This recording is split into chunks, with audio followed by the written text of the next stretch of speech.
No me dieron hoja, yo no tengo hoja de esa. Bueno, muy bien. Buen día. En el nombre del Padre, y del Hijo y del Espíritu Santo. Amén.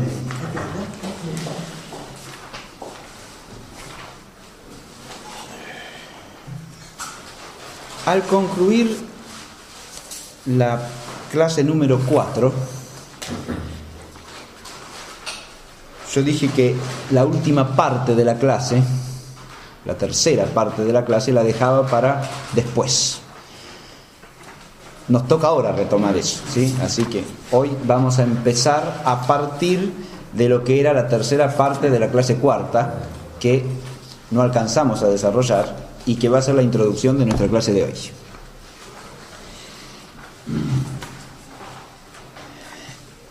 En esa clase habíamos considerado el tema de la fe subjetiva. Nos habíamos concentrado en la fe subjetiva.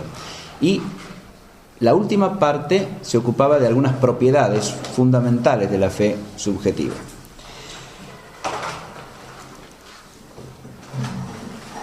Pero antes de entrar en esas propiedades quiero enmarcar el conjunto de la clase, porque la clase de hoy trata sobre la fe y la vida cristiana.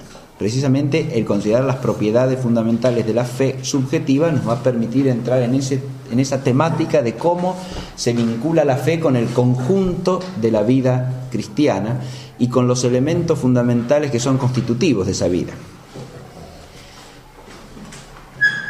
Lo primero que no tenemos que perder de vista es todo lo dicho hasta aquí y en particular la clase anterior, es decir, la relación entre la fe y la liturgia como fuente y cumbre de la vida entera de la Iglesia. Porque partiendo de ahí es que vamos a entender la clase que nos toca hoy, ¿no? La fe y la vida cristiana hay que enmarcarlas y más que enmarcarlas, relacionarlas como con su raíz con la relación entre la fe y la liturgia. Porque la liturgia es precisamente fuente y culmen de la vida entera de la Iglesia. Eso es lo primero que hay que tener en cuenta como marco para toda la clase. Y lo segundo es un texto de San Pablo respecto del cual la clase va a ser toda ella como un comentario. Me refiero a Gálatas 5, 6.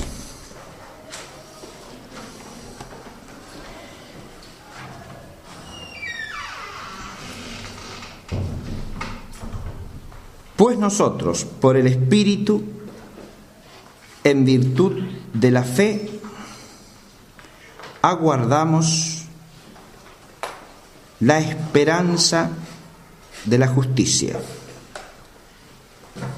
Pues en Cristo Jesús ni vale la circuncisión ni vale la incircuncisión, sino la fe que obra por la caridad.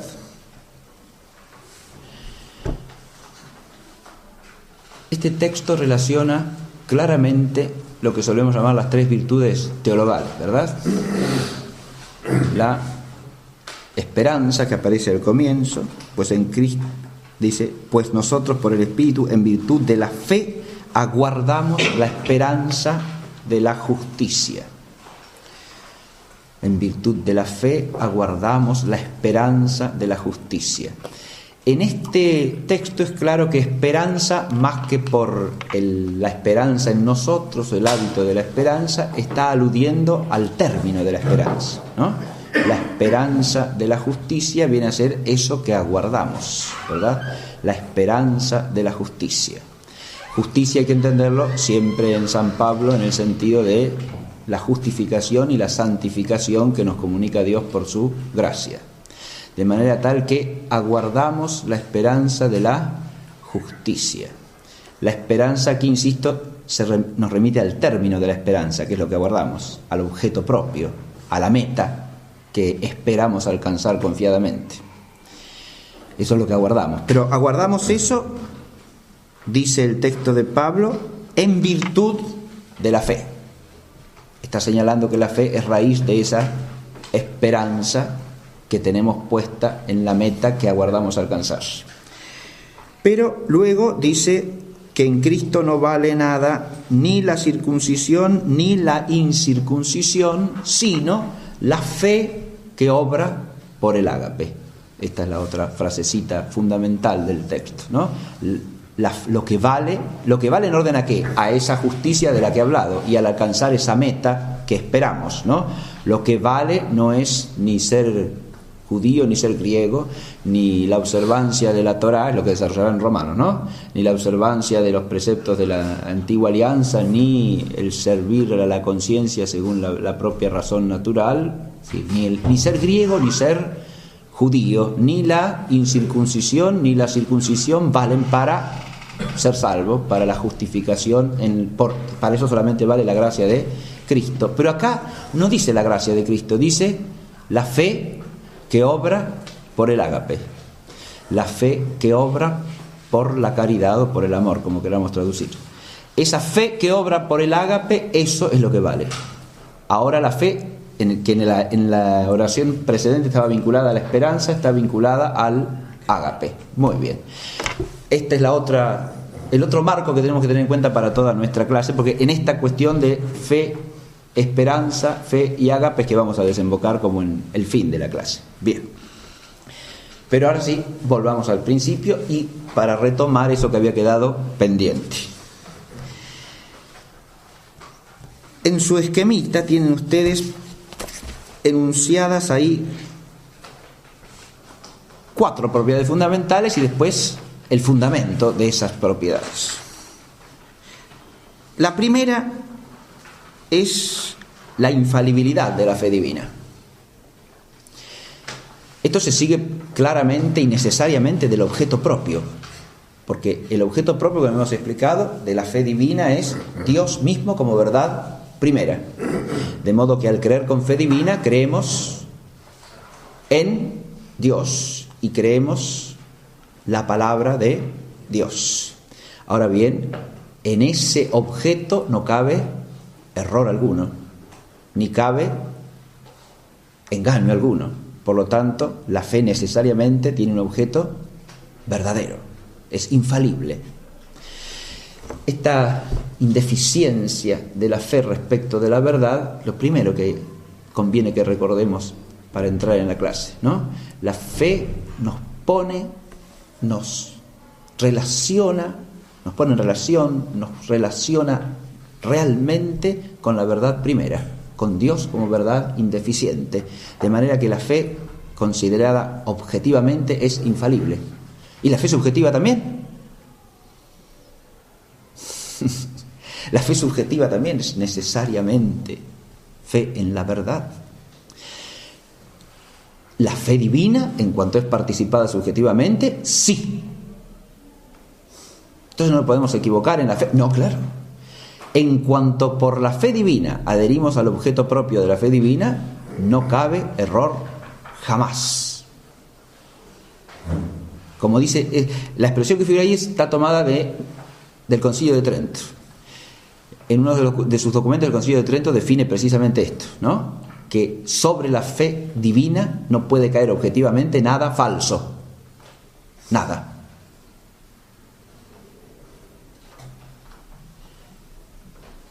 Entonces, nuestra fe como hábito es infalible. A esto se podría objetar que, bueno, a veces tenemos por cosas de fe, cosas que no son de fe, o nos equivocamos subjetivamente, individualmente, al oír algo que se nos enseña como de la fe de la Iglesia y lo malinterpretamos, lo malentendemos y caemos en un error. Bien. Y eso es verdad, es un fenómeno indudable, ¿no? Que se puede dar. Puede darse por deficiencia propia o por deficiencia de otro que nos comunica la fe o algo como de fe erróneamente.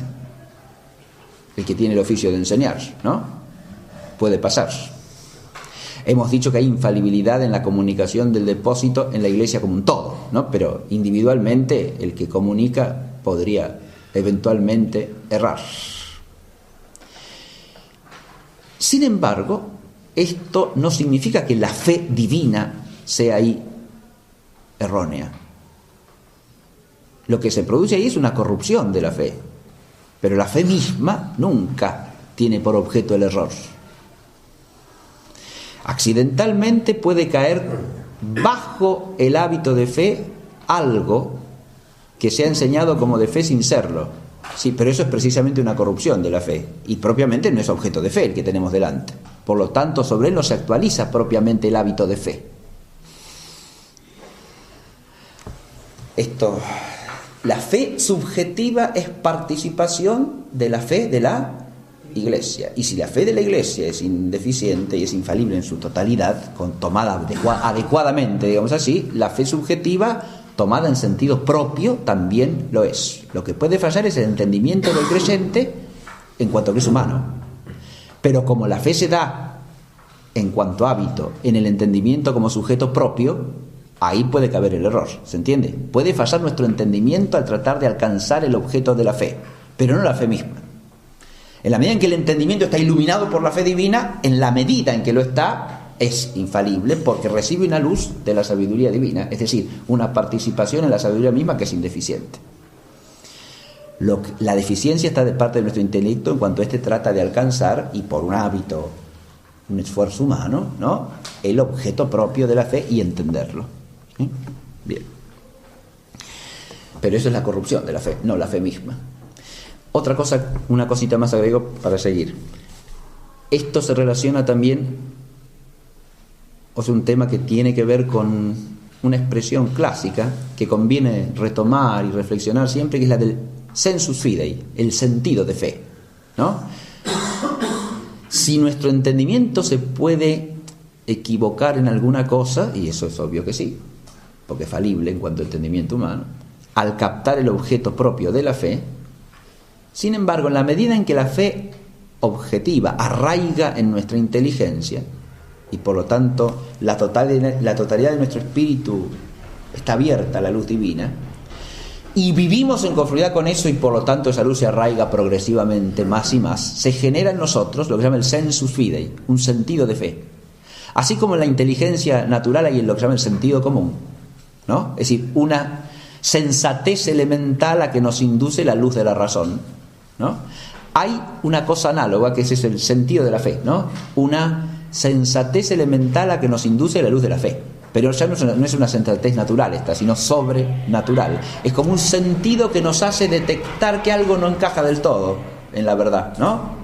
Que nos hace detectar que algo, aun cuando no tengamos la formación específica en ese aspecto, pero que algo de alguna manera repugna a la fe objetiva, ¿no?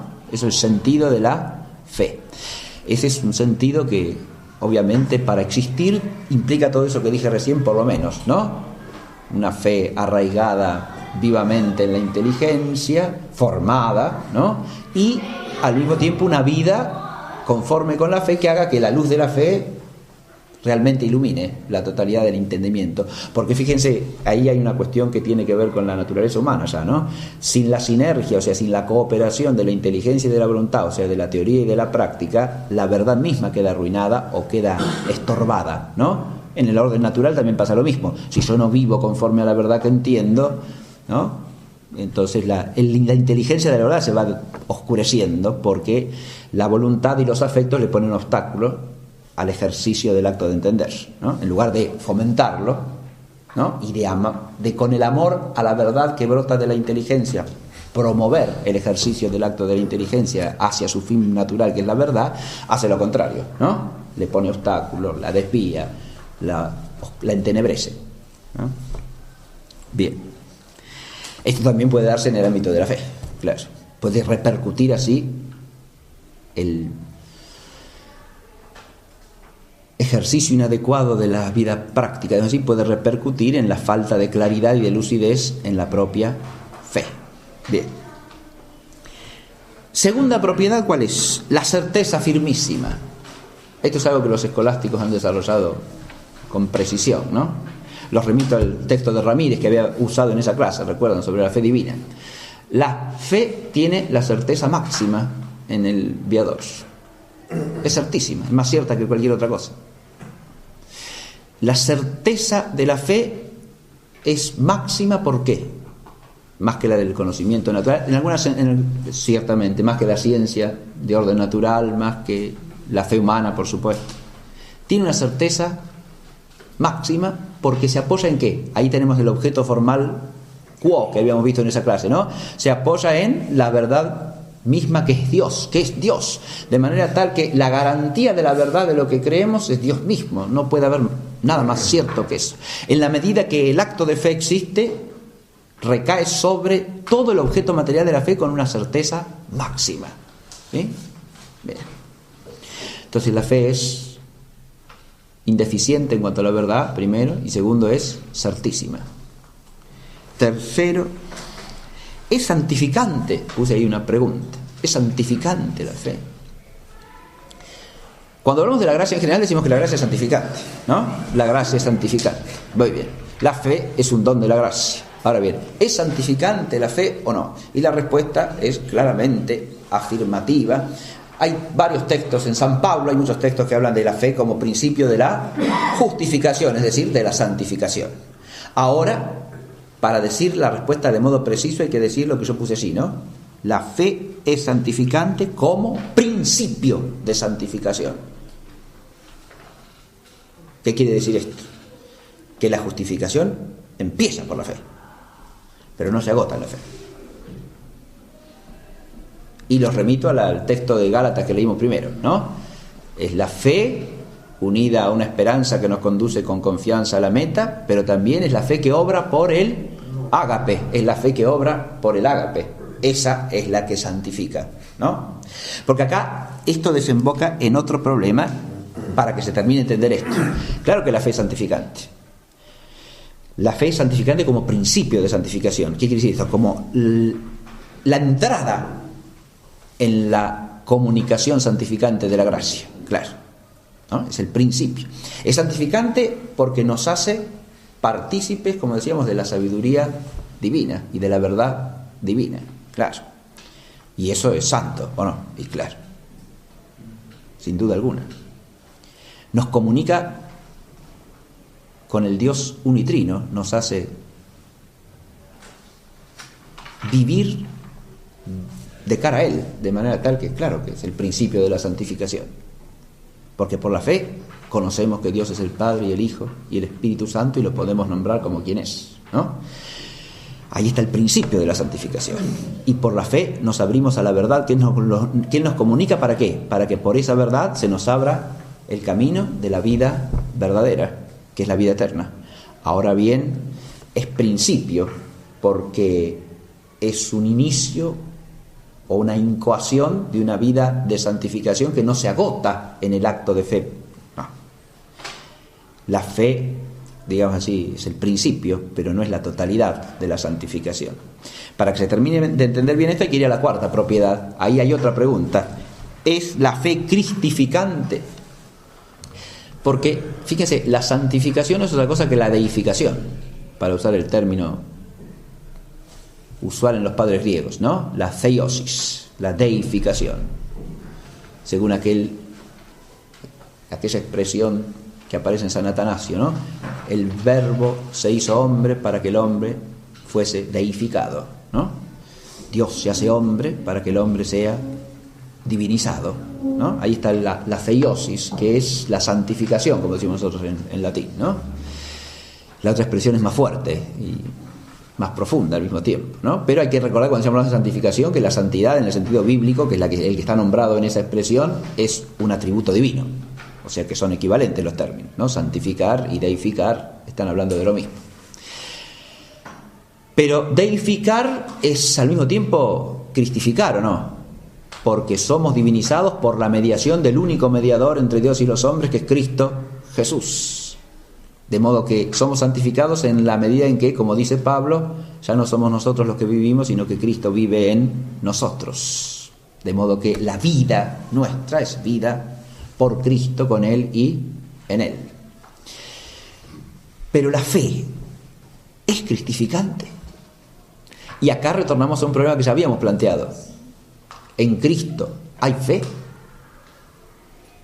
Dijimos que la respuesta teológicamente cierta, por lo menos, que da la tradición, es que en Jesucristo no hay propiamente hábito de fe. No hay hábito de fe porque, por ser quien es, el Logos unigénito del Padre, su humanidad goza de la visión de Dios. Ahora, si ve, no cree. Eso lo dice Pablo expresamente, ¿no? Cuando lleguemos, la fe habrá pasado porque veremos, ¿no? Primera a los Corintios, capítulo 13, ¿no? Lo único que queda es el ágape, porque la fe pasará, la esperanza pasará. Cuando lleguemos a la meta, ya no esperaremos. La fe ya habrá caducado porque veremos, pero el ágape permanecerá, ¿no? En Jesucristo, aún para que exista la plena conciencia en su humanidad de quién es Él, tiene que tener la visión de la divinidad. Este es el punto crucial que desarrolla ya. Eso es una cuestión especulativa en teología, ¿no? O sea, eso no es una cosa explícitamente revelada. Pero no puede haber en Él una plena conciencia personal de quién es, y eso sería un defecto incompatible con su ser personal, porque Él personalmente es el Verbo. La persona es la persona divina del Verbo, ¿no? Su humanidad es la humanidad del Verbo, no es otra persona separada. Ese es el error condenado por el Concilio de Éfeso, ¿no? El error nestoriano. Dos personas distintas, la humana y la divina. Jesucristo el hombre por un lado y Jesucristo el Verbo divino por otro. Entonces tenemos una unión meramente accidental, ¿no? Eso es suprimir el misterio de la unión hipostática y suprimir el misterio de Jesucristo el Verbo encarnado, que es el eje de toda la fe cristiana. Bien. Ahora, si en Jesucristo no hay fe, ¿la fe es cristificante? Pareciera que no, ¿no? Porque no nos hace partícipes de algo que se da en Él. Está claro lo que planteo, ¿no? Con respecto al ágape no hay duda que es cristificante. La expresión misma del mandamiento nuevo lo está indicando, ¿no? Un mandamiento nuevo os doy, que os améis unos a otros como yo os he amado. Eso nos hace formalmente partícipes de algo que se da en Él, ¿no? El amor con que tenemos que amar es el amor con que Él ha amado, ¿no? Con que Él nos ama. Ahí eso es claramente cristificante, no cabe la menor duda. Pero si en Él hay visión, la fe pareciera que directamente no lo es, porque no es participación en algo que se da en Él. Pero acá hay que recordar dos cosas. Primera, las virtudes que se dan en la humanidad de Jesucristo se dan todas, sin excepción, de un modo distinto a como se dan en nosotros. Empecemos por ahí. La teología también distingue en Jesucristo mismo perfecciones participables y otras que no son participables, ¿no? Por ejemplo, no es participable su impecabilidad metafísica. No, claro, porque esa se debe a ¿qué? Es en razón de la misma unión hipostática. Así que el sujeto personal de todas las acciones humanas en Él, no hablamos de los actos divinos, que obviamente en los que no cabe pecado alguno, ¿no? Pero los actos humanos de Jesucristo no caben metafísicamente faltas. ¿Por qué? Porque la persona que obra en esas acciones humanas es la persona divina del Verbo. O sea que en virtud de la unión hipostática tiene la absoluta impecabilidad, una impecabilidad que es metafísica, no puede pecar. Porque las acciones son del supuesto, es el principio metafísico, las acciones son de la persona, no son de la naturaleza. No obra la naturaleza, obra la persona de tal naturaleza. Pero la persona es divina, luego no es pecable. En cambio, en el cristiano no hay impecabilidad. Pero puede haber impecancia, como la Santísima Virgen María, ¿no? O sea, que de hecho no peque, nunca, con pecado grave, está claro. Eso se le atribuye, y en fe correctamente, a la Santísima Virgen, ¿no? Pero no que fuese impecable, o sea, no que no pudiese metafísicamente pecar, porque ahí el sujeto es una persona humana y por lo tanto es pecable. Las virtudes, entonces, otro problema que nos puede iluminar en este. Ahora después volvemos a la fe, pero estoy tomando temas por analogía, ¿no?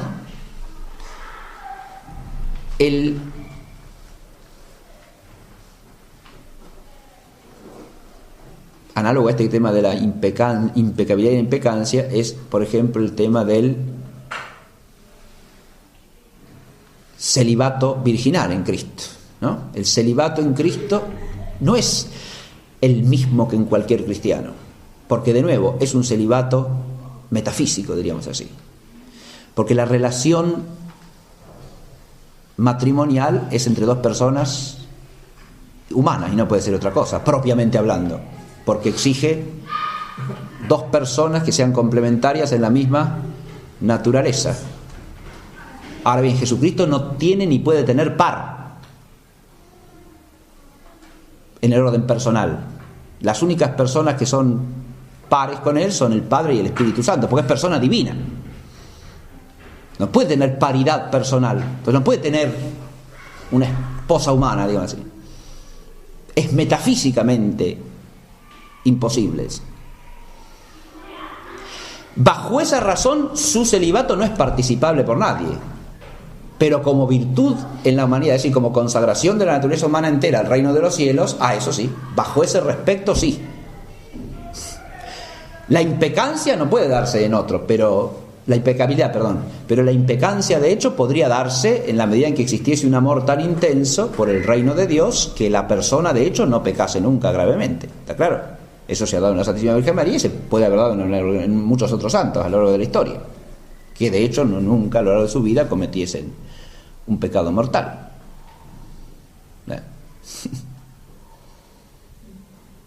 Sí, hay algo que es participable y algo que no lo es.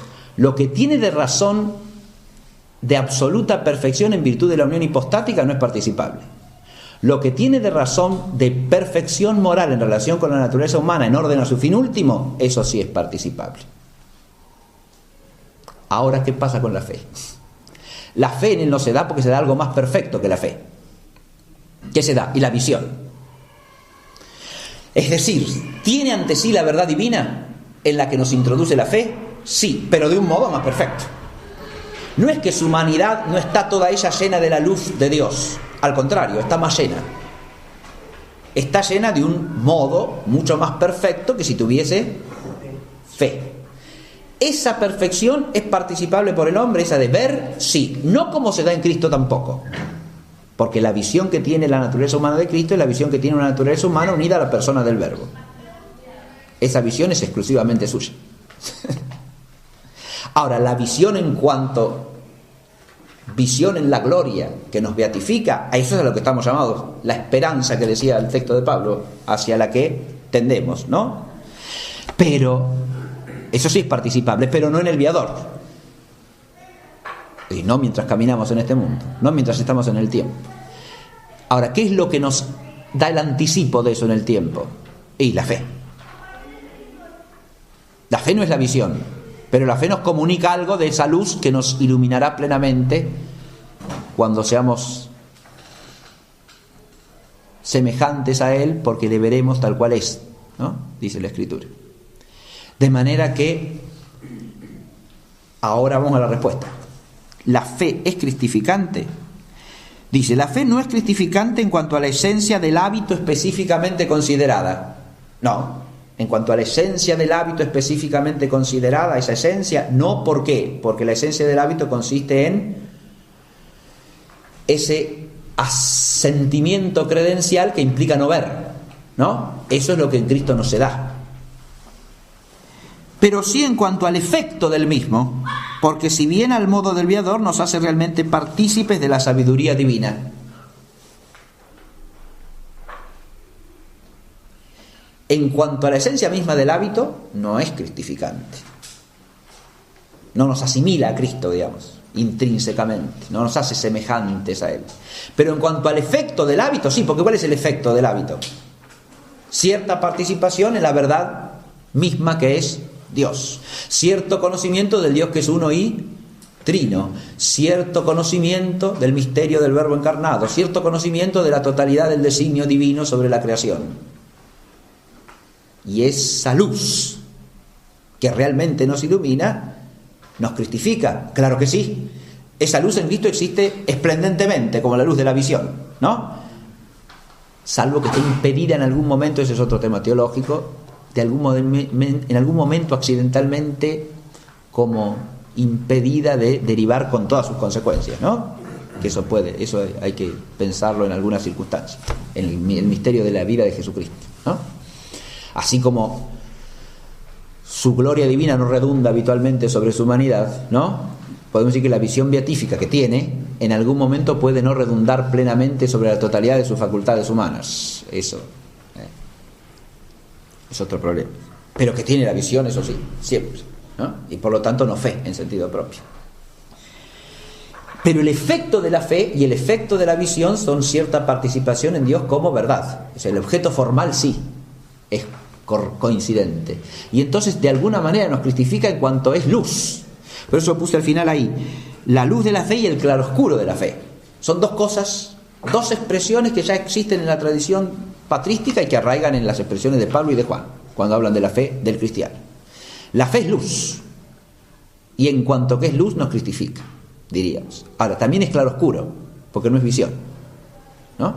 Siempre nos da una captación como desde lejos, ¿no? En espejo y en enigma, dice San Pablo, ¿no? De esas realidades que veremos. Ahora, en cuanto es claroscuro no es propiamente cristificante. En cuanto es luz, sí. Esta sería la respuesta fundamental. Pero con eso cerramos la cuestión de si es santificante. Claro que es santificante, porque su efecto es comunicarnos, como hemos dicho, una participación en la sabiduría divina, ¿no? Que es santa. Claro. Bien. La fe subjetiva es participación y actualización de la fe de la Iglesia. Para entender todas estas propiedades nos remitimos al principio fundamental que desarrollamos en esa clase precisamente, ¿no? Y que profundizamos en la clase pasada al hablar de la liturgia y la fe. Nuestra fe subjetiva tiene todas estas propiedades: indeficiencia en cuanto a la verdad, certeza máxima, carácter santificante y cristificante, en la medida en que es participación de la fe de la Iglesia a la que los gloriamos de profesar. O sea, en la medida en que es la fe bautismal que se desarrolla en nosotros en la comunión viva de la Iglesia. Muy bien. Ahora podemos pasar a la segunda parte. Ahora sí vamos a introducirnos en la fe como principio de la vida cristiana. Esto ya está dado en la respuesta que pusimos al plantear si es santificante, ¿no? Es santificante, sí, como principio de santificación. La fe es principio de vida cristiana, ¿no? El documento con que el Papa Benedicto XVI ha anunciado el año de la fe, ¿no? Se llama la puerta de la fe, ¿no? Es una expresión que alude a la fe como la puerta de entrada de la vida cristiana, de la vida divina participada, de la vida sobrenatural. Es lo que estamos diciendo acá al decir que la fe es principio de la vida cristiana. Pero también usamos el término principio como fundamento, ¿no? Esa es la puerta de entrada, si se quiere, principio en ese sentido, ¿no? Por la fe queda incoada la vida cristiana. Pero es principio también como fundamento permanente. No es algo que tiene que darse al comienzo solamente. Es algo que se da permanentemente como un fundamento, ¿no? Como un principio ya en el sentido filosófico griego, digamos, ¿no? Un principio en cuanto que permanentemente nuestra vida cristiana depende de la fe. Es un principio permanente, es un principio constante. Entonces, esto lo vamos a desarrollar atendiendo algunos temas fundamentales que se vinculan con la fe, ya desde la perspectiva bíblica y luego en la reflexión teológica y sobre todo en la reflexión teológico-espiritual a lo largo de toda la historia de la Iglesia. En primer lugar, la fe se vincula esencialmente a la conversión. Y en este sentido es el principio incoador de la vida cristiana, ¿no? Esto lo vimos ya en la primera clase, desde la expresión con que se inicia la predicación pública de nuestro Señor Jesucristo, ¿no? Convertíos y creed en el Evangelio. Conversión y fe están unidos esencialmente. La conversión en el sentido bíblico es el volverse hacia Dios para poder vivir según el don de Dios, según el designio de Dios, según el amor de Dios y de cara a Dios. ¿Qué se nos manifiesta? Es Él el que nos llama, ¿no? Es una conversión que no empieza en nosotros, sino que empieza en el llamado con que Dios nos busca y en la manifestación con que nos sale al encuentro.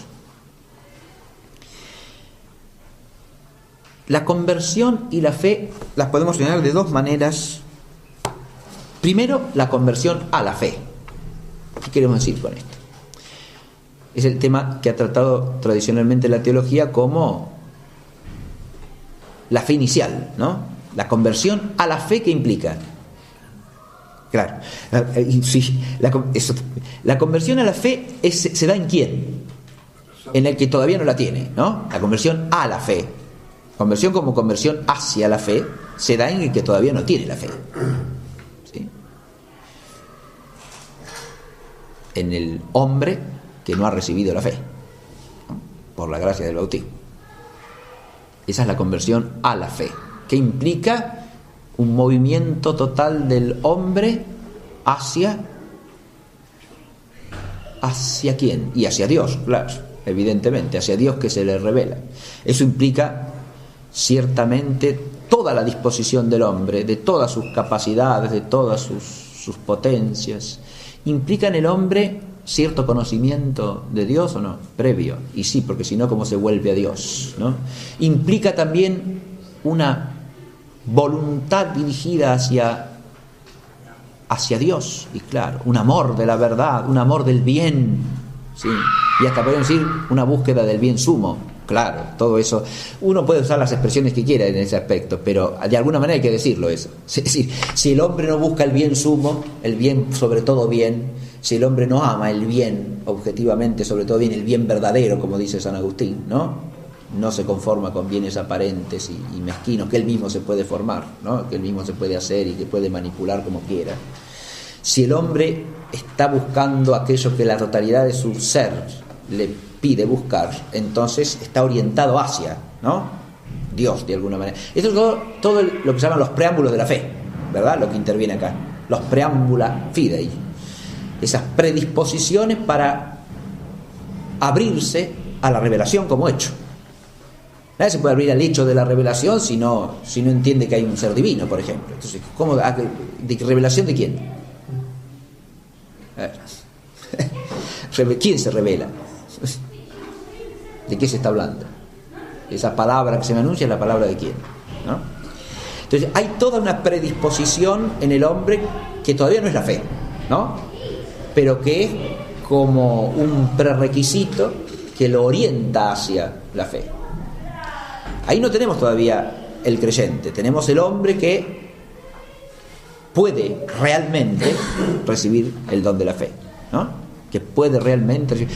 Decíamos en otra clase anterior que eso implica además predisposiciones incluso de virtud, porque si no hay humildad, por ejemplo, no se puede recibir el don de la fe, ¿no? La humildad en el sentido de que el hombre se reconozca a sí mismo como dependiente de Dios, una humildad incluso teologal, digamos, religiosa, ¿no? No puede haber conversión hacia la fe sin eso, ¿no? Ni puede haber conversión hacia la fe sin cierta fortaleza de ánimo que le haga al hombre capaz de superar los obstáculos y dificultades que desde la propia deficiencia de la humanidad caída pueden empecer o estorbar la apertura hacia un don que lo trasciende, que lo saca de sí de alguna manera y lo pone más allá de sí mismo, ¿no? Lo transpone a un orden de vida que lo excede. Esto es la conversión a la fe, ¿no? La conversión a la fe. Pero adviértase, yo dije, el que ya ha recibido la fe, bueno, no tiene que convertirse a la fe, ¿no? No. Pero sin embargo, todos estos prerequisitos tienen que estar en él de algún modo presentes, porque si no, no puede realizar tampoco el acto de fe, de esa fe que ha recibido como fe teologal. Muy bien. Pero después está la conversión a partir de la fe y por la fe. El que recibe la fe ya no tiene que convertirse. Ah, no. Ese, digamos que está convertido, ¿no? En principio. Está convertido, ¿qué quiere decir? Que está vuelto hacia Dios y dispuesto a vivir según su palabra, ¿no? Eso está convertido, pero el estar convertido implica la fe, ¿o no? Claro. La actitud de conversión, de metanoia, de tener la mente vuelta hacia Dios, el espíritu entero abierto hacia la luz que viene de Dios, es imposible si no hay fe. Sin la fe teologal, sin la fe divina, no hay espíritu de conversión, digamos así, ¿no? Y sin espíritu de conversión no hay vida cristiana. Ah, no. Claro. El cristiano es un convertido, siempre. Claro. Es alguien que está convertido por la gracia de Dios. Transformado. Transformado en su interior, transformado en su espíritu, transformado en su ser entero. en su interior y en su cuerpo también, que es templo del Espíritu. De manera que está transformado por completo, convertido en ese sentido, ¿no? Dado vuelta y predispuesto al influjo de Dios. Ahora, eso presupone como inicio, ¿qué cosa? El influjo de Dios como verdad. Porque ese mismo ser suyo no lo pueden captar ni entender ni hacerse consciente de él sino a la luz de la fe, ¿no? ¿Qué es el mismo y para qué existe como cristiano? Si no es en la luz de la fe, no lo puede discernir de ninguna manera, ¿no? No lo puede entender en absoluto. Su propia conciencia de su ser cristiano depende, para existir en acto, ¿no? En acto ilícito, digamos, depende ¿de qué? Depende de la fe. Sin la fe no puede tener conciencia ni siquiera de que es un convertido, ¿no? De que es alguien que está vuelto hacia Dios. Muy bien.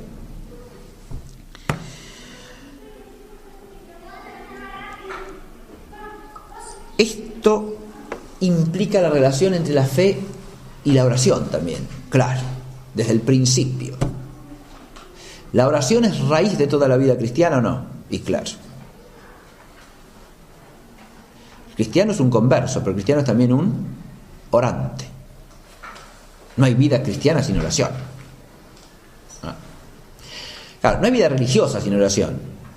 Tampoco. La religiosidad natural pide la oración, ¿no? Pero ojo, no se puede confundir una cosa con la otra. La plegaria en la religiosidad natural es una cosa, por la que el hombre se eleva al Dios al que busca, ¿no? Desde su propia condición humana. En cambio, la oración del cristiano es otra cosa.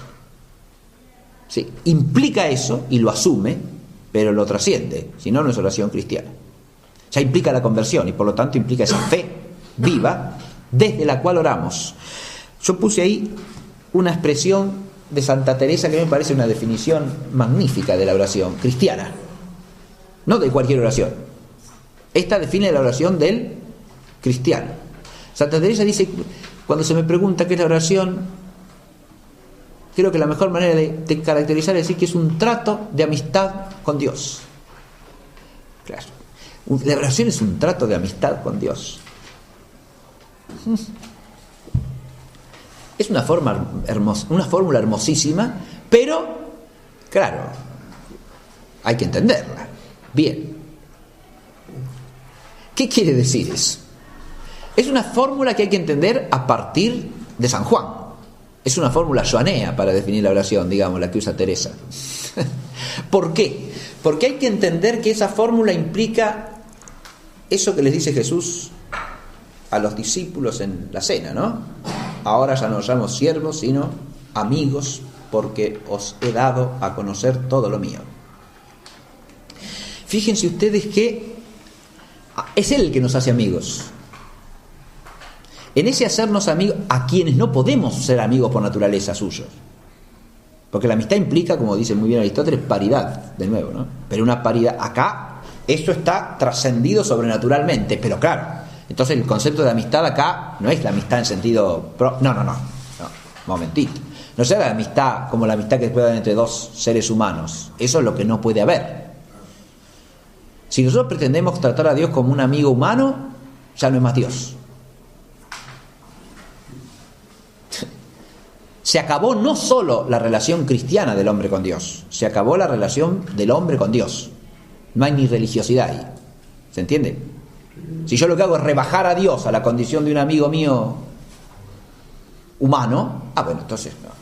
¿Es rebajarlo? Claro que es rebajarlo. ¿Cómo no va a ser rebajarlo? Si Dios es Dios y el hombre es el hombre, si no hay una distancia infinita entre la naturaleza divina y la naturaleza humana. Claro. Si empezamos por ahí, malentendemos la amistad esa de la que habla el Señor a sus discípulos y malentendemos también la expresión de Santa Teresa cuando define la oración, ¿no? Se trata de una amistad que es una condescendencia de Dios hacia nosotros. Es una amistad que se entiende solamente en el ágape. Ese ágape que es un amor inaudito que desde Dios baja hacia nosotros para que nosotros seamos elevados a Dios, ¿no? Entonces lo que quiere decir la frase de Santa Teresa es que la oración... Claro, la oración dice, hay muchas formas, es ponerse en presencia de Dios, es dirigirse a Dios desde el propio pensamiento y de la propia voluntad para dialogar con Él, todo lo que usted quiera. Pero el mismo diálogo implica una relación que trasciende lo humanamente posible, ¿no? El diálogo que acá sería un diálogo en la amistad, pero una amistad que es empezada por Dios, claro. Por esa condescendencia del amor de Dios que nos atrae hacia sí y nos eleva hacia sí. Este es el trato de amistad con Dios. Trato de amistad con Dios querría decir aquí un trato con Dios que ha querido hacerse amigo nuestro por la infinita condescendencia de su amor misericordioso, ¿no? Y que nos eleva en ese amor hacia Él y nos hace partícipes de su propia vida. Es Él el que nos hace amigos. Y en nuestro trato de amistad lo que reconocemos es la amistad con que Él nos ha agraciado. Nos ha hecho la gracia de la amistad. O es una amistad que nosotros merecemos. Ni la merecemos ni la podemos merecer. No, ni merecemos ni podemos merecer el amor de Dios. Eso lo entendemos desde la fe, ¿no? Claro. Ni lo merecemos ni lo podemos merecer. Lo recibimos gratuitamente, ¿no?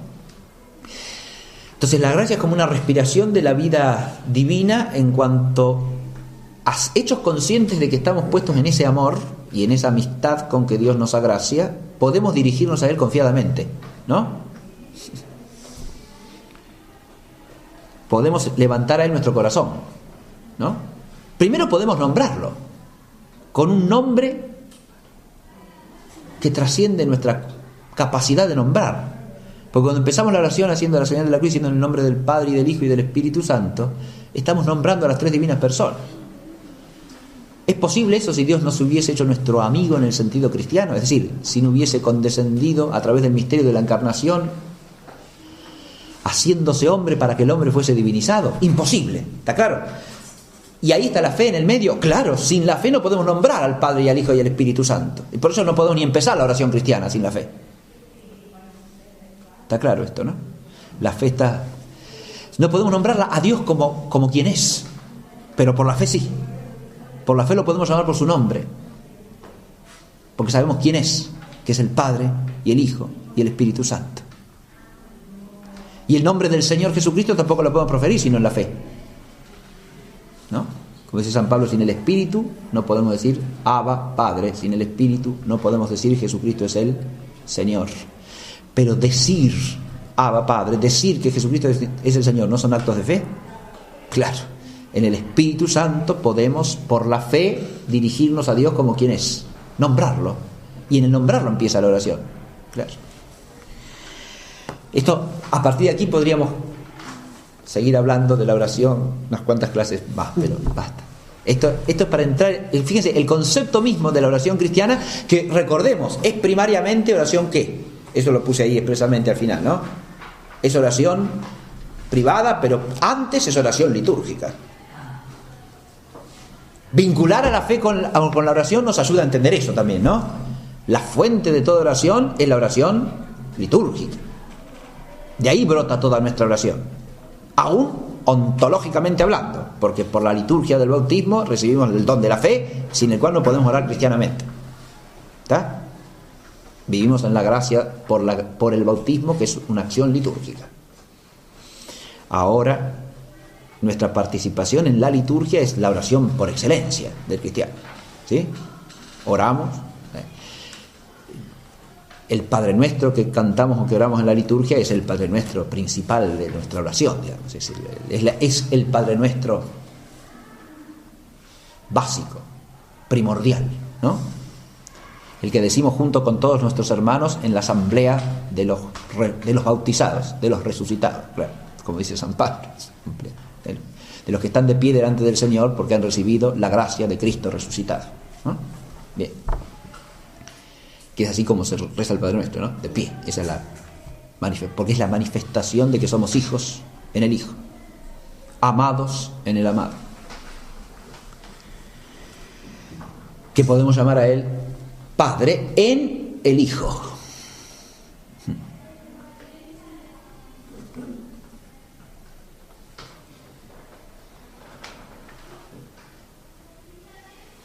Puse allí también las dimensiones de la fe.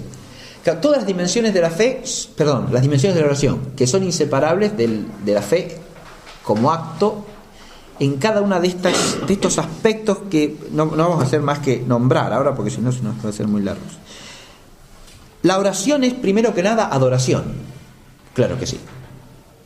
Es decir, la oración es una realidad compleja que tiene múltiples dimensiones y actos contenidos, ¿no? Pero el primer acto de oración es lo que se llama la adoración. Es decir, el reconocer a Dios como Dios desde nuestra humanidad, ¿no? Eso es lo que es ponernos en la presencia de Dios. Si no hay adoración, no hay oración, de alguna manera, ¿no? Porque si no, empiezo por reconocer a Dios como Dios en actitud adorante cuando me dirijo ¿a quién me dirijo? En cuanto empiezo a dirigirme a Dios, lo primero que tiene que surgir es la adoración, ¿no? Es decir, el reconocimiento de que solo Él es el Señor. En ese sentido, la oración del Antiguo Testamento, básica en el pueblo de Israel, la Shema, nos instala en la raíz primera de la oración, ¿no? Escucha, Israel, el Señor, tu Dios, el Señor es único, uno solo. Entonces, la oración empieza cuando nosotros sabemos que estamos delante del único, ¿no? Del único Señor, el único a quien se le debe la adoración.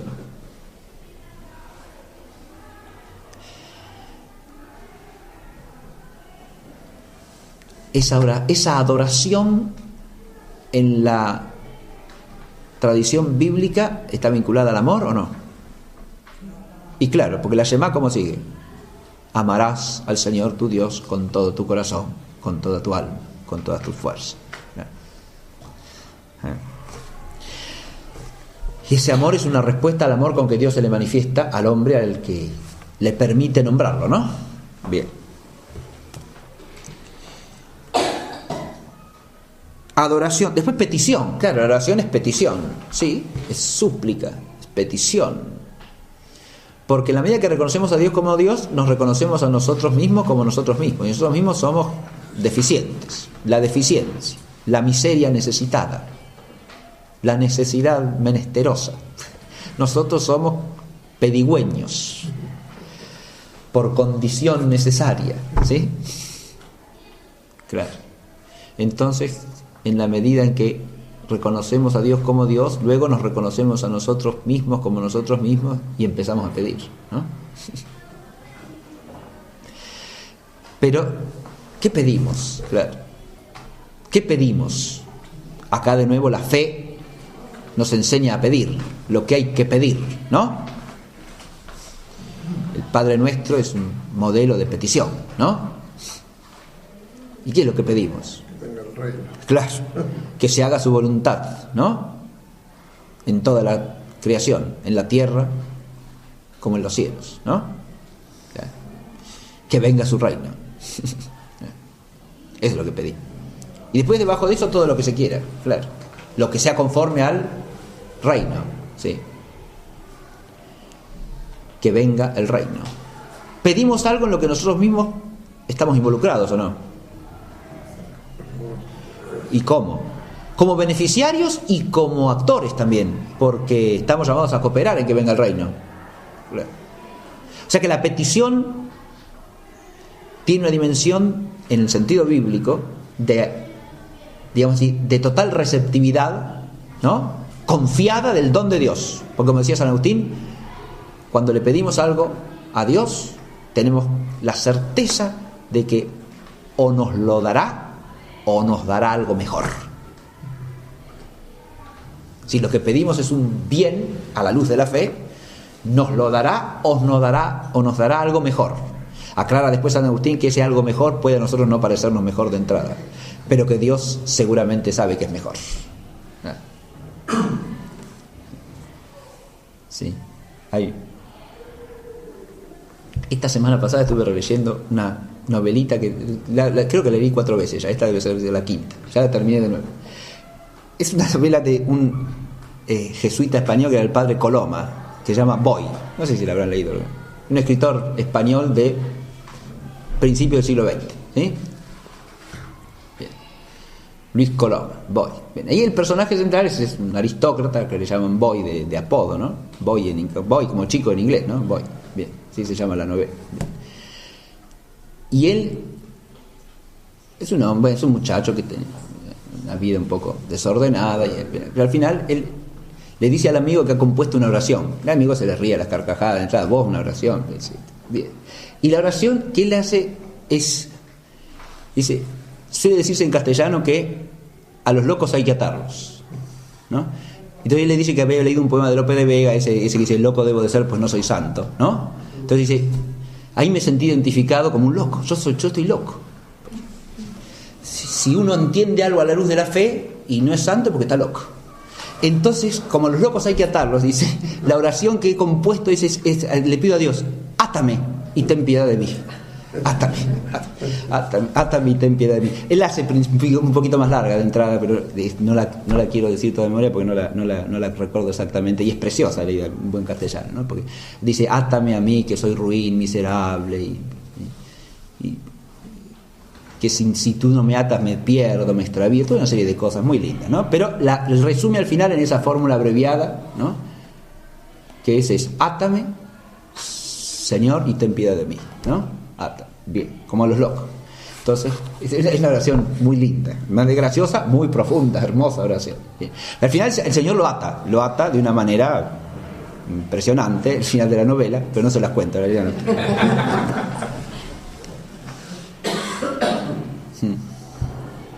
Me hizo acordar eso de San Agustín, de que Dios nos dará algo mejor de lo que le pedimos, o lo que le pedimos o algo mejor, ¿no? Bien. Es petición, es expiación también la oración. Claro, porque en la oración nos dirigimos a Dios pidiendo el perdón, ¿o no?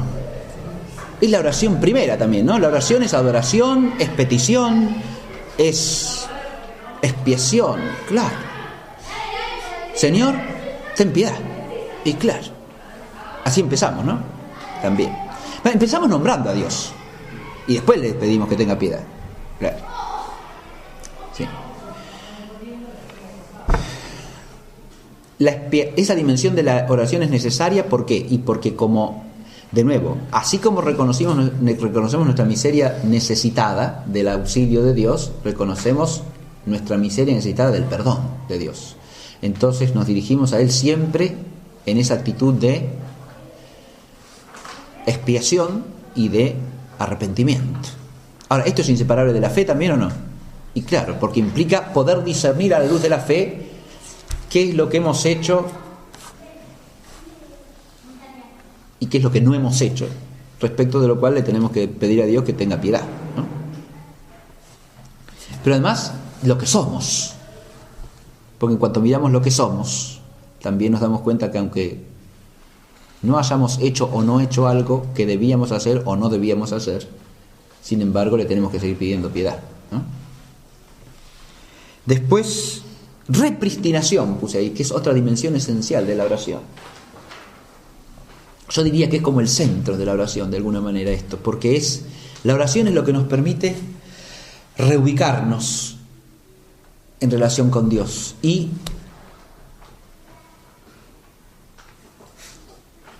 ponernos de alguna manera en el lugar que nos corresponde, ¿no? Ponernos en nuestro sitio. Y esto es volver a cobrar la pureza, a eso me refiero, ¿no? De quiénes somos a los ojos de Dios, ¿no? Ese repristinarnos implica, por eso puse antes la expiación, ¿no? Implica ese ánimo de rechazo de todo lo que nos separa de Dios, ¿no? Pero además implica algo más, el dejarnos mirar por los ojos de Dios y volver a cobrar conciencia de la belleza y de la pureza de nuestro ser como salió de las manos de Dios, ¿no? Y como Dios quiere que sea para la eternidad. Entonces, eso es algo que cobramos en la oración, que alcanzamos sin la oración. Eso lo perdemos constantemente, ¿no? Se nos aja en la vida cotidiana esa conciencia límpida de quiénes somos delante de Dios, esa apertura a oír el nombre con que Dios nos llama, digamos así.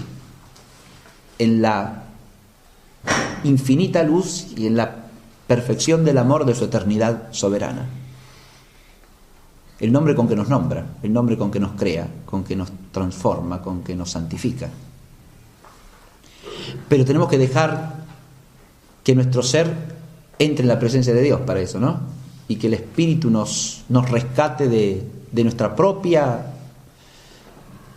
limitación, de nuestra propia mugre y de la mugre del mundo que se nos pega, ¿no?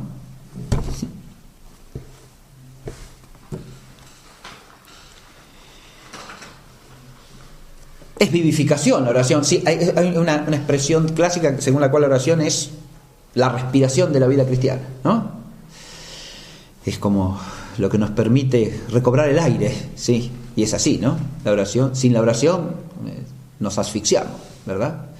Porque en la oración, y esto tiene que ver con la fe también, y esencialmente, claro que sí, porque en la oración volvemos a cobrar la actitud de fe y la lucidez de la fe, ¿no?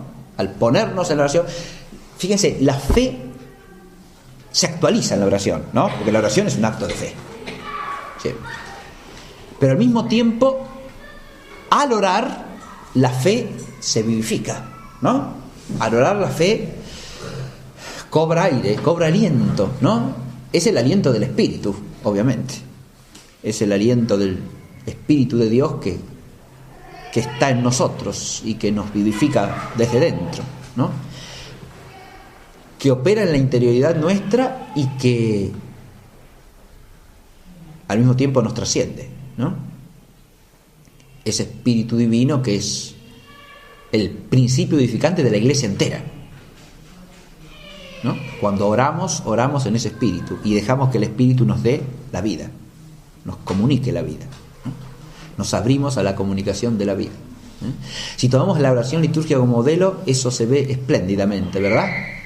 Empezamos con el nombre de Dios, terminamos con el nombre de Dios como bendición que cae sobre nosotros y abraza la totalidad de nuestro ser y de nuestra existencia en la comunión de los bautizados, de los que tienen fe, ¿no? Y viven según la fe y se esfuerzan por vivir según la fe. Pero en el medio hemos pedido, hemos suplicado el perdón de Dios, ¿no?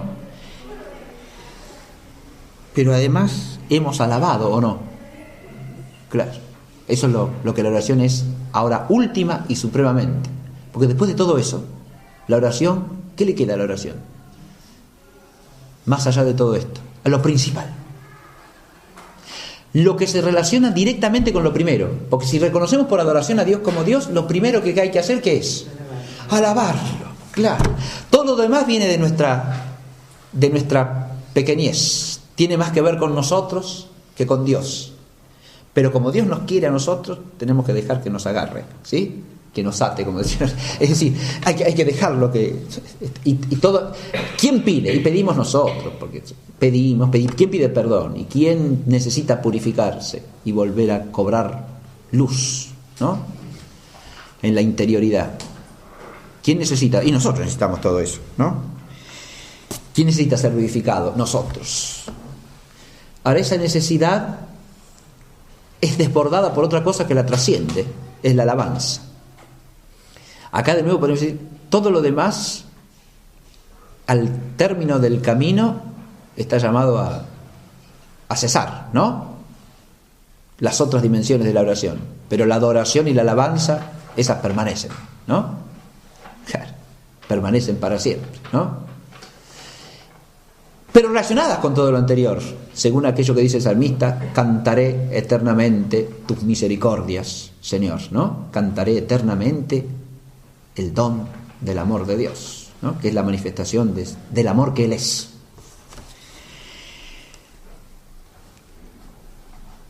En esta alabanza, la fe, de nuevo, es el principio. ¿Cómo podemos alabar a Dios adecuadamente si no es por la fe? Porque por la fe reconocemos primero quién es Él. Y por la fe reconocemos todo lo que nos ha dado. Esas misericordias de Dios que conocemos por la fe. ¿Misericordia de Dios para quién? Para cada uno de nosotros, sí, pero para toda la humanidad, para toda la creación. Empezando por la creación misma, por el hecho mismo de que todo exista, ¿no? De manera tal que por su infinito amor misericordioso y nada más. de manera tal que la alabanza es una alabanza en la fe. Claro. Pero además por la alabanza, la fe se hace cada vez más auténtica. Ahí vemos, por ejemplo, cómo la fe es cristificante en su efecto. Porque la fe nos hace participar de la alabanza, sí, pero la alabanza ¿se da en Cristo o no se da? Sí, no la fe, porque tiene visión, pero como tiene visión y alaba constantemente. Y claro, la humanidad de Cristo es la humanidad alabante por excelencia. Bien. La fe, que está vinculada entonces a la conversión y a la oración como, fíjense, principio de la vida cristiana, ¿no? Es raíz de toda la vida cristiana. Si está vinculada a la conversión y a la oración, es raíz y principio, claro. Permanente también, ¿no? Claro, porque la actitud de conversión y la práctica de la oración son necesarias en la vida cristiana como un principio permanente, ¿verdad? Ahora, hay que asociarla a otros elementos que están también en el origen mismo de la vida cristiana, en el comienzo, en el principio. Primero, el arrepentimiento, ¿no? Fíjense, ahí he puesto fe y espíritu penitencial, ¿no? Esto lo podemos asociar con la conversión, sí, pero no es lo mismo. Acá de lo que se trata es del espíritu de penitencia por las propias faltas, ¿sí? El espíritu penitencial que es necesario para la vida cristiana. Y claro, sí, sin el espíritu penitencial no puede haber vida cristiana alguna. Eso está implícito en el convertidos, ¿no? Pero se dirige expresamente a esto otro, al hecho de que nosotros tenemos que, como le dice el Señor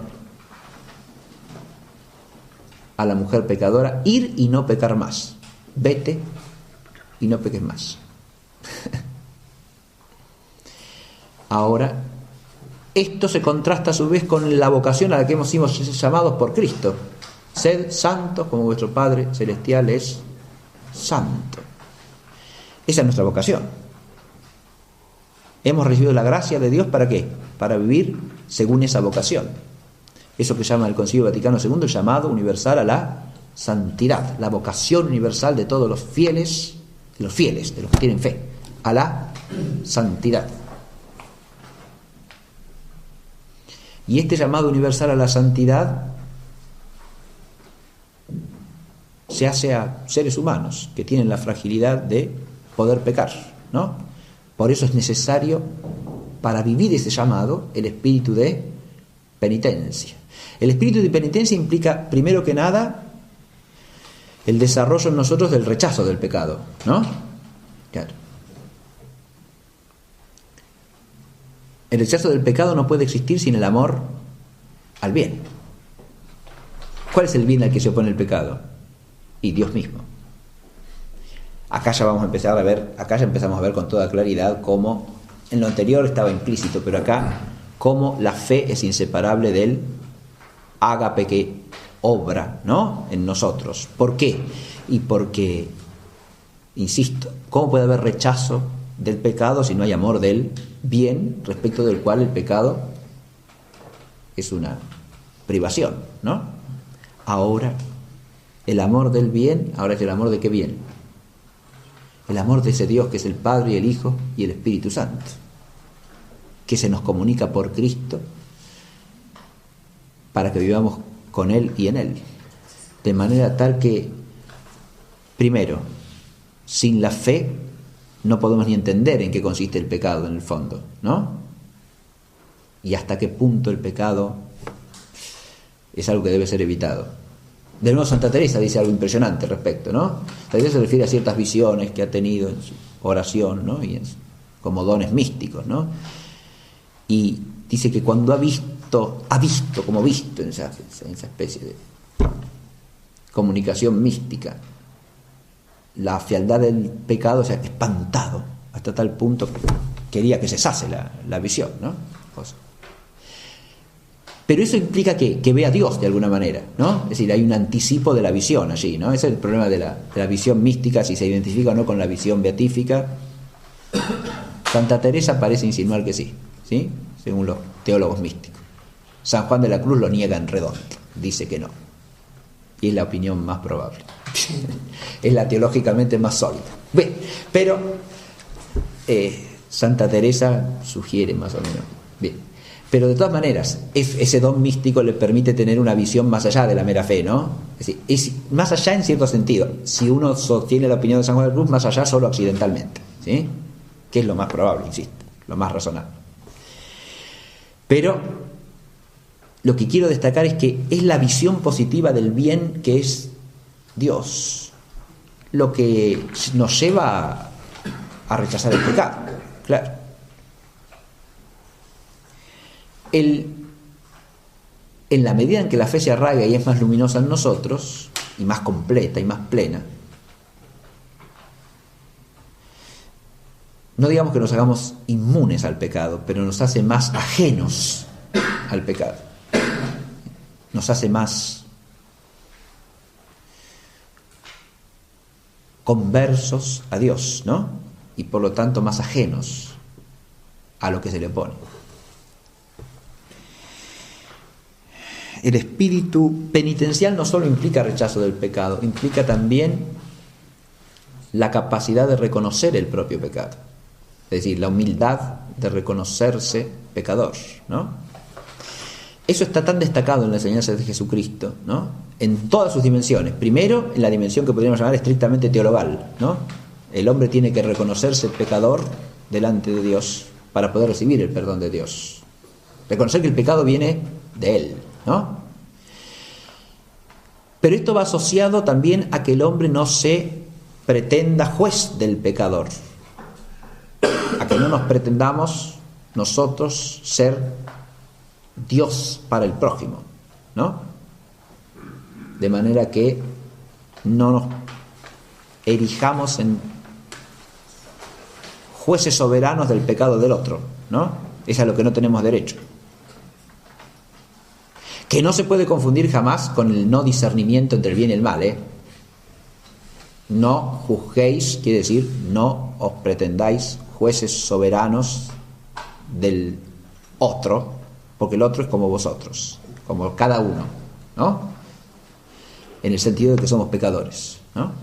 La incapacidad de reconocer el propio pecado en relación con el otro, eso hace al hombre impenitente, ¿no? El pecado está siempre en el otro, viene de fuera. Estoy siempre dispuesto a acusar al otro, ¿no? Pero nunca a reconocer que yo tengo pecado, ¿no? O que si lo tengo es siempre poquita cosa, pero no como el del otro, ¿no? Bien. Este es un problema que tiene que ver con el espíritu de penitencia, ¿no? Es una cosa que nos cuesta, claro, ¿sí? Pero a la luz de la fe, eso es perfectamente claro. Eso puede ser psicológicamente difícil, pero a la luz de la fe no, porque a la luz de la fe todos somos igualmente pecadores, eso es así de sencillo. Todos. A la luz de la fe se entiende, primero que nada, que todos somos pecadores en Adán, ¿no? Claro. Eso que hoy día parece que... El otro día estaba en una clase y uno de los... unos muchachos dijo, medio en broma, pero también en serio, ¿no? Eso de, entonces, pecó Adán y por culpa de Adán todos recibimos el castigo. No, mentira, le digo. Pecó Adán, pero en Adán, lo dice la Escritura, pecamos todos, ¿sí? El pecado de Adán es todo, es de todos nosotros, es de todos y cada uno de nosotros. Eso es la fe. No verlo como una cosa ajena de otro que se me endilga a mí injustamente, ¿no? Ahí el individualismo de la mentalidad corriente hace estragos, se dan cuenta. Y la falta de fe también, de una fe debidamente formada. Pues a la luz de la fe, eso no es difícil. A la luz de la fe es clarísimo. Todos somos pecadores en el mismo sentido. Todos hemos pecado en Adán, primero. Y si no hemos cometido pecados personales tan graves como otros, eso también se debe a que, y bueno, Santa Catalina de Siena decía que si Dios no le hubiese dado la gracia de prevenirla de cometer todas las faltas que podría haber cometido, sería más pecadora que cualquier otro. Bien. Dios le ha prevenido con su gracia de no caer en esto o en aquello, pero eso, claro, no es primero que nada mérito mío, sino que es un don de Dios. Ahí hay espíritu de penitencia, ¿no? ¿Está claro? Y que ni siquiera exige que haya pecado personalmente, ¿se da cuenta? Pero está a la luz de la fe el espíritu de penitencia. ¿Por qué? Porque en la fe descubre que si no ha pecado es porque la gracia de Dios la ha rescatado de eso, ¿no? De antemano. Se lo ha impedido, ¿no?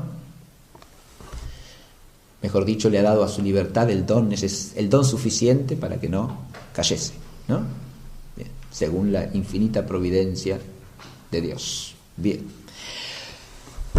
Ahí toqué otro problema que no, de eso no voy a hablar. Fe, pero así como la fe es indisociable del espíritu de penitencia, es indisociable de la alegría del corazón, ¿o no? Es el punto que sigue. ¿Qué quiere decir esto? ¿De nuevo es el comienzo de la vida cristiana o no? Sí, sin espíritu de penitencia no nos podemos acercar a Dios reconociéndolo como Dios y reconociéndonos como hijos de Adán, ¿no? Que es lo que somos. Y segundo, no hay principio de vida cristiana tampoco sin alegría del corazón. Esa alegría que es la alegría del Evangelio, ¿no? Convertíos y creed en el Evangelio. Si creemos en el Evangelio es la buena nueva del reino. Si hemos creído en el Evangelio, y si no tenemos fe, nuestro corazón tiene que estar en una permanente alegría. Y claro, evidente, no puede haber vida cristiana sin alegría del corazón. Es una alegría profunda que es inseparable de la fe, ¿no? En la medida que hay alegría del corazón, es que la fe está viva, ¿no? En la fe no puede haber... Esto quiere decir que no podemos ver las miserias, las negruras, los tremendos dolores de la existencia. No. Eso es lo que no quiere decir. Al contrario. Porque en las entrañas de la misericordia de Dios, al revés, más bien, si vemos en la fe, tenemos más ocasiones y causas para dolernos que si no tuviésemos fe. Porque a la luz de la fe nos duele, por ejemplo, todo lo que aparta al hombre de Dios, ¿no? Que si no, no nos dolería. A la luz de la fe nos duele el no ser tan santos como podríamos ser. Claro. A la luz de la fe nos duele el misterio del hombre que se aleja de Dios, el misterio del hombre que no reconoce a Dios, el misterio del hombre que no quiere reconocer en Cristo al Salvador, el misterio del hombre que blasfema, el misterio del hombre que pisotea el nombre de Dios, el misterio del hombre que se engríe y se ensoberbece hasta límites insospechables y a veces inverosímiles, ¿no? Que cuesta creer humanamente, ¿no? Pero que se ven, no hay que creerlos. Y todo eso duele a la luz de la fe. Esta alegría no es una alegría de corneta y papel picado. O sea, esa es la alegría de la que el cristiano en realidad no tiene profunda necesidad, ¿no? Esa es una alegría superficial que es de alguna manera un escape a un corazón en el que no hay alegría. La alegría del corazón es una alegría que está en la profundidad más íntima del ser del hombre, ¿no? Y que atraviesa todos los dolores. Pero es la alegría inseparable de la fe y de la esperanza y del amor, de nuevo, ¿no? Es una alegría que brota del creer que Dios nos ha amado, que cuando éramos pecado, como dice Pablo, nos amó hasta el extremo, ¿no? De manera que esa alegría del Evangelio de la redención, del Evangelio de la salvación, del Evangelio de la transfiguración de la creación por Cristo, es el motivo de la permanente alegría. Pero para eso hay que mirar las cosas desde la fe, ¿o no? Claro.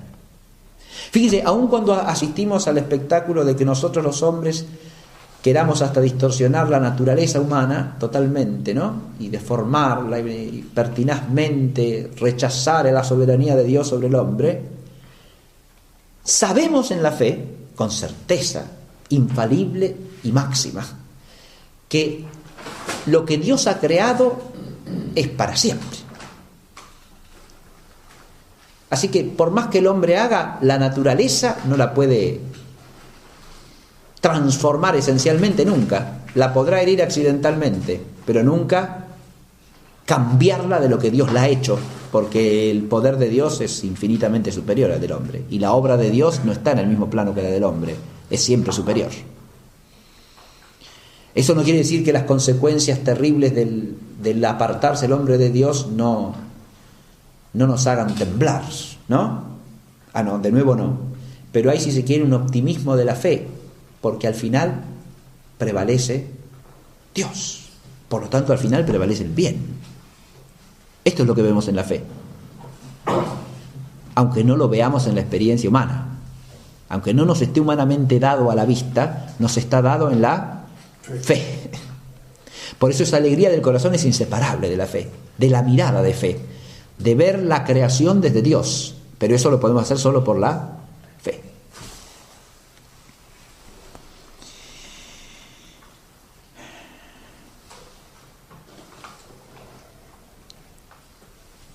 La fe, que tiene que ver con el arrepentimiento y con la alegría del corazón, tiene que ver también con la purificación del corazón. Acá el corazón ese que es de arrepentimiento y de alegría, ¿no?, es también un corazón que se necesita purificar constantemente, claro, para conservar la alegría y para mantenerse en la vigilia de la fe. La fe es una vigilia constante. Acá ya entramos en el vínculo esencial que tiene con la esperanza, ¿no? La fe es una vigilia constante, porque mientras vivimos en el tiempo aguardamos que la meta prometida llegue, ¿no?, con confianza. Pero esa confianza se distiende a lo largo de toda la existencia y tiene que ir atravesando todas las dificultades de la vida del mundo. Las que están en nuestro interior, las que vienen del exterior, las que surgen de las relaciones con los demás, en la iglesia, más allá de la iglesia. Todas las dificultades, todos los obstáculos, todas las tinieblas de este mundo, ¿no? Es una expresión de Job, ¿no? Es un mundo de espesa tiniebla, el mundo presente. Y es así. Más allá de esa tiniebla vemos con la fe. Pero para eso tenemos que estar en vigilia constante. ¿Qué quiero decir? Es que no hay que dormirse. Claro. Porque si uno se duerme, ahora la vigilia me refiero no a la vigilia natural, sino a la vigilia de la fe. Si uno se duerme, si deja que la fe se apague, se extinga, se haga chiquitita, ¿no?, en lugar de ir creciendo esa luz que nos ilumina constantemente, manteniéndose permanentemente en alto, ¿no?, esa fe que nos gloriamos de profesar, ¿no? Si no estamos en constante vigilia, las tinieblas nos envuelven y nos aplastan. Fíjense que la vigilia de la fe incluso es lo que permite atravesar, esto también nos lleva el testimonio de la vida espiritual a lo largo de la historia de la Iglesia, también lo que llama San Juan de la Cruz la noche, ¿no?, las noches del Espíritu, esa oscuridad que viene en la propia vida de fe, ¿no?, esa oscuridad que es inseparable de la condición de viador y de la condición del hombre por ser hombre en relación con Dios. Pero lo que atraviesa eso, ¿qué es? Y la fe. La fe es la luz en la vigilia, ¿no?, en esa vigilia constante en que nos mantenemos por la esperanza en que alcanzaremos a Dios por la gracia de Dios. Esa esperanza nos tiende activamente hacia la meta, pero para que nos conservemos en la esperanza tenemos que estar arraigados en la fe. Esa vigilia de la fe implica también el combate de la fe. Pablo usa esa expresión, ¿no? Que no debemos olvidar nunca. La fe implica un combate, un buen combate, un buen combate. La actitud de la vigilia es inseparable del buen combate. No hay que dormirse, hay que velar, ¿no? Hasta que venga el esposo. Eso es la palabra que el Señor nos ha dado, ¿no? Hay que velar. Pero esa vigilia hay que unirla al buen combate. Hay que combatir. ¿Qué quiere decir combatir acá? Hay que... nada, claro. No, en esa vigilia no se puede sostener sin un intenso esfuerzo por permanecer en la fe y por hacer que nuestra fe sea permanentemente luz. Fíjense que ese buen combate de la fe ha existido siempre en la Iglesia, ¿no? Frente a lo que se opone desde fuera y frente a los errores en que se incurre en la misma vida de la Iglesia, los hombres que formamos parte de la Iglesia, ¿no? No la Iglesia como tal, pero sí los errores con que los hombres afeamos o deformamos la fe de la Iglesia o la negamos. El combate ahí es necesario, es absolutamente anticristiano, antievangélico prescindir del combate en esto, ¿no? Y es absolutamente, porque no es el combate en el sentido de que yo me quiero pelear con este o con aquel, no es el combate que surge de un espíritu agresivo, tampoco. El espíritu, la capacidad de agredir es ya desde el punto de vista filosófico, como apetito irascible, es algo necesario en la naturaleza, porque sin eso tampoco puede haber tendencia recta al bien, ¿no? Si yo no puedo oponerme al mal que se opone al bien al que debo atender por naturaleza, no puedo alcanzarlo, ¿no? Si no tengo esa capacidad de luchar por el bien. En el hombre eso ya es una virtud de orden moral, ¿no? Lo que llamamos fortaleza. La fortaleza en todas sus dimensiones implica esa capacidad de rechazar el mal y adherirse firmemente al bien, para lo cual hay que combatir. Es de experiencia que tenemos que combatir, ¿no? Aún en el orden natural, porque si no combatimos interiormente y exteriormente caemos vencidos, ¿no? Hay una necesidad de combatir. De nuevo acá es la fe la que nos mantiene en la lúcida conciencia de que hay que combatir el buen combate y que hay que mantener en alto la llama de la fe, ¿no? Para que luzca, fíjese, para que ilumine, porque no se pone la lámpara debajo del selemín, ¿no? Sino que se pone en la casa para que ilumine a todos los que ingresan, ¿no? Se la pone en alto. Y eso es lo que hay que hacer con la fe. Bien, vamos a terminar porque si no ya se hace muy largo esto. De la última parte, lo único que voy a hacer es leer un textito y ya dejamos, ¿sí? Porque si no ya me pasé hace rato. Sí, ya son y medio. Sí. Pero fíjense, cuando hablamos de la fe, la fe, la esperanza y el ágape, yo quiero decir una sola cosa más, que toda la última parte de fe y vida es esto, ¿no? Retomo ahí el texto de San Pablo, la fe que obra por el ágape, ¿no? La fe es raíz de todas las virtudes morales sobrenaturales, ¿no? Y claro, porque fíjense, no hay fortaleza cristiana, no hay humildad cristiana, no hay templanza cristiana si no es en la fe, ¿no? Las virtudes esas son morales, se dan en la voluntad, son prácticas.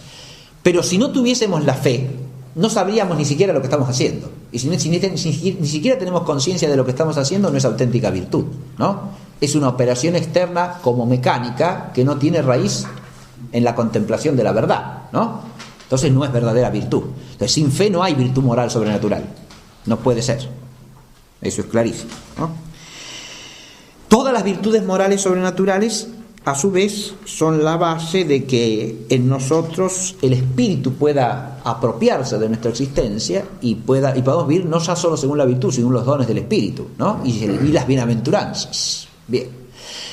Pero por último, virtudes morales, dones del espíritu, dones de bienaventuranza, implican una forma última, que es el ágape. Porque lo que le da plenitud final a toda virtud, incluidas las otras dos virtudes teologales, que son la fe y la esperanza, es el ágape. Sin el ágape, se dice en la teología escolástica, las virtudes no tienen su forma final, que las deifica, es decir, que las hace verdaderamente virtudes que nos hacen participar de la vida divina. Y es así, porque lo que formalmente nos asimila a Dios es el amar con su amor. De manera que si todo lo demás no está atravesado por el ágape, no alcanza su perfección, no alcanza su forma final. Claro. Incluida la propia fe. Por eso la fe completa es la fe que obra, como dice Pablo en Gálatas, la fe que obra por el ágape, la fe operante en el ágape. Yo quería leer un solo textito que encontramos en el libro Dios es ágape de Monseñor Ruta.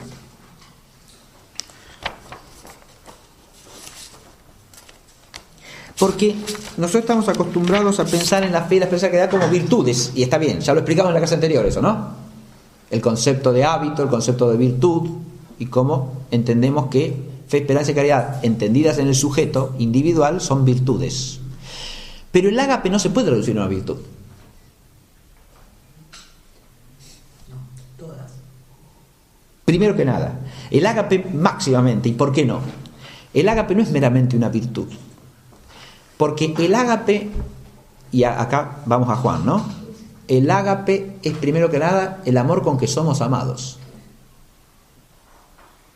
Es el amor de Dios, con que Dios nos ama. Y en el que hemos creído, dice Juan. O sea que es objeto de la fe. ¿Está claro? Ese ágape es el ágape divino mismo, no es el ágape participado en nosotros. Es el ágape respecto del cual nosotros somos el objeto receptor, ¿no? Somos los amados.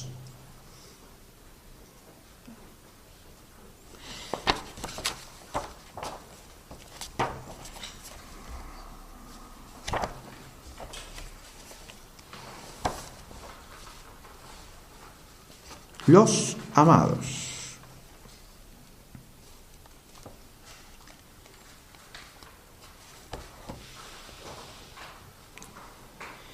Damos gracias a Dios en todo tiempo por todos vosotros, haciendo memoria de vosotros en nuestras oraciones sin cesar, recordando la actividad de nuestra fe y el trabajo de vuestra caridad y el tesón de vuestra esperanza en nuestro Señor Jesucristo, en presencia de Dios y Padre nuestro, sabiendo, hermanos amados de Dios, vuestra elección.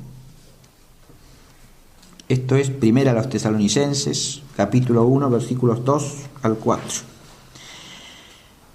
Y dice el comentario: Egapemenoi hipotuceu, amados por Dios. Por primera vez el Nuevo Testamento afirma, verbis expressis, el amor divino hacia los hombres. Vimos que los sinópticos llevaban para el Hijo el ser objeto del amor de Dios, agapetos, el amado. San Pablo implica a los hermanos, miembros de la comunidad cristiana de Tesalónica, el participio perfecto pasivo, egapemenoi. De hecho, el apóstol aplica a la iglesia local la designación de Israel, Yedidé, Yahvé, amado de Dios.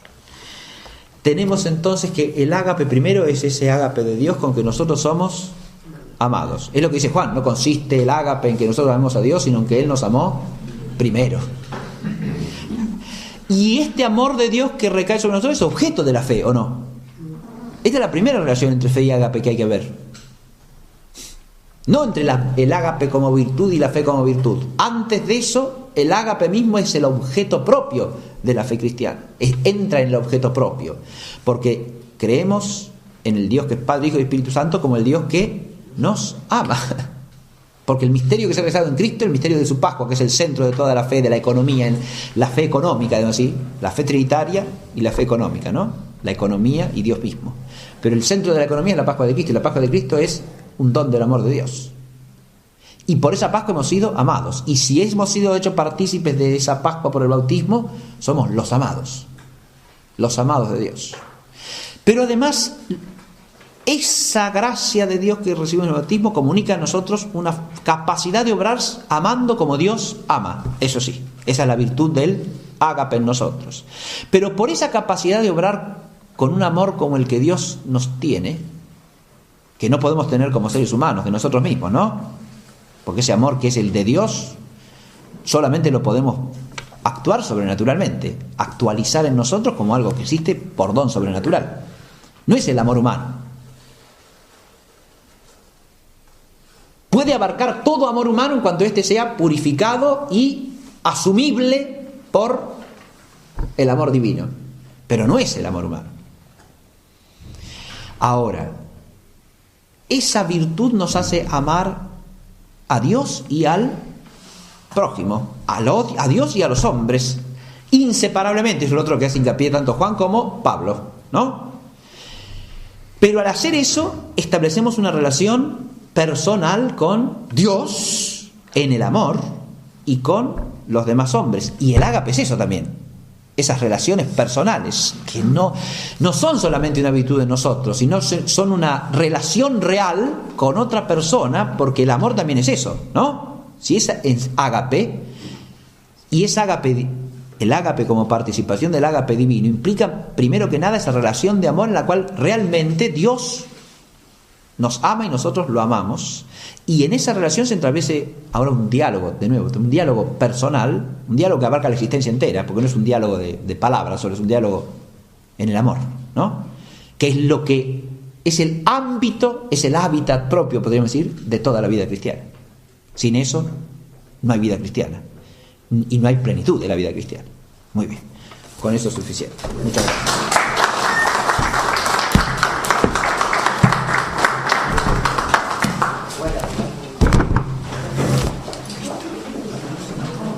En algunas, ciertamente, más que la ciencia de orden natural, más que la fe humana, por supuesto, tiene una certeza máxima porque se apoya en ¿qué? Ahí tenemos el objeto formal quo que habíamos visto en esa clase, ¿no? Se apoya en la verdad misma que es Dios, de manera tal que la garantía de la verdad de lo que creemos es Dios mismo. No puede haber nada más cierto que eso.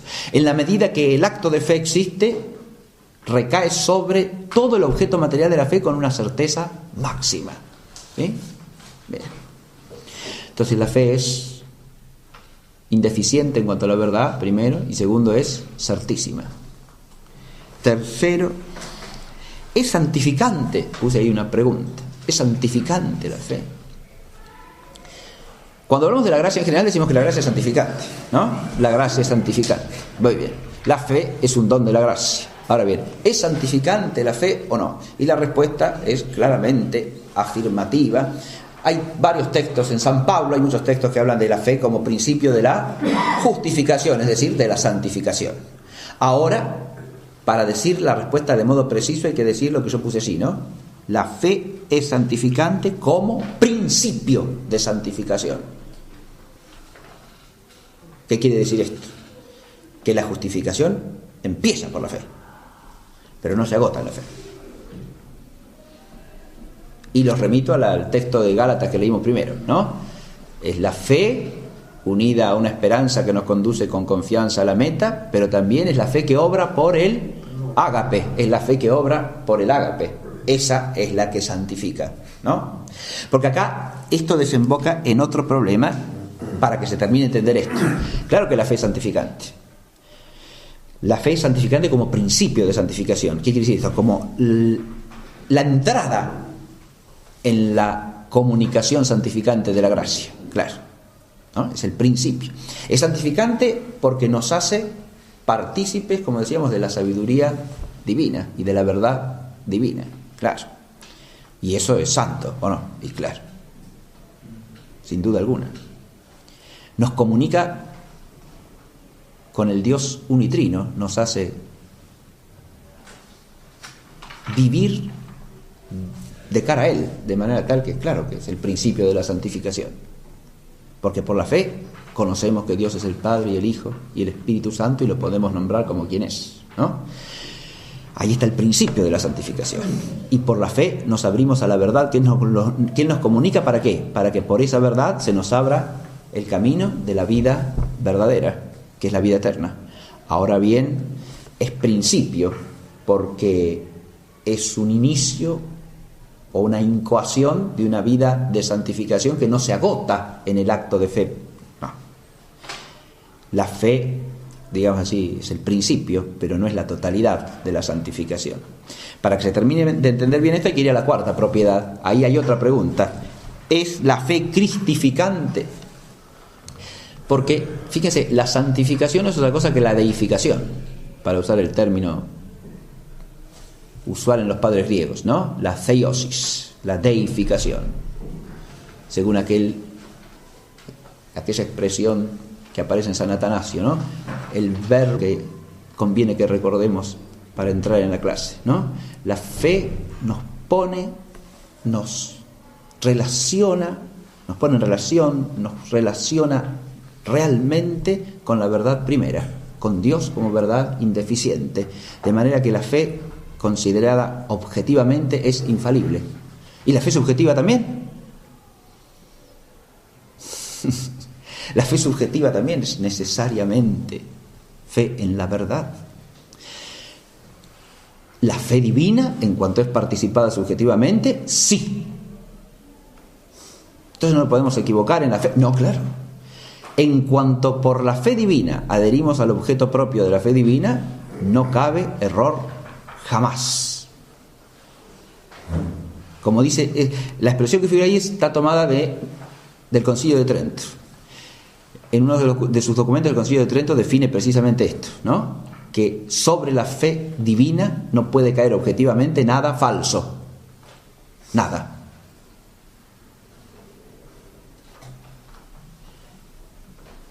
Entonces, nuestra fe como hábito es infalible. A esto se podría objetar que, bueno, a veces tenemos por cosas de fe, cosas que no son de fe, o nos equivocamos subjetivamente, individualmente, al oír algo que se nos enseña como de la fe de la Iglesia y lo malinterpretamos, lo malentendemos y caemos en un error. Bien. Y eso es verdad, es un fenómeno indudable, ¿no? Que se puede dar. Puede darse por deficiencia propia o por deficiencia de otro que nos comunica la fe o algo como de fe erróneamente. El que tiene el oficio de enseñar, ¿no? Puede pasar. Hemos dicho que hay infalibilidad en la comunicación del depósito en la Iglesia como un todo, ¿no? Pero individualmente el que comunica podría eventualmente errar. Sin embargo, esto no significa que la fe divina sea ahí errónea. Lo que se produce ahí es una corrupción de la fe, pero la fe misma nunca tiene por objeto el error.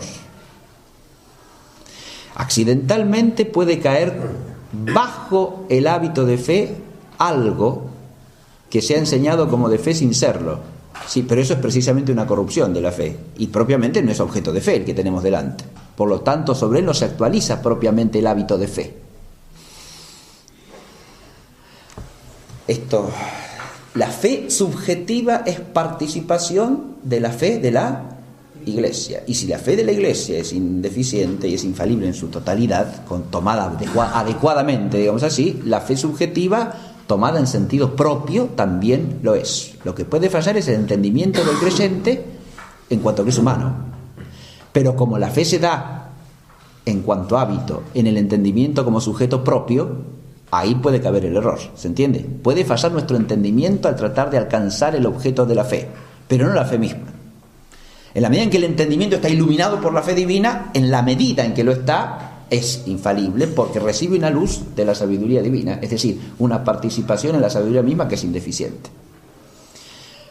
La deficiencia... Bueno,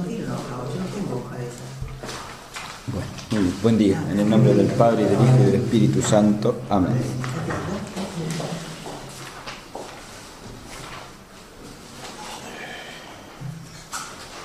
Al concluir la clase número 4,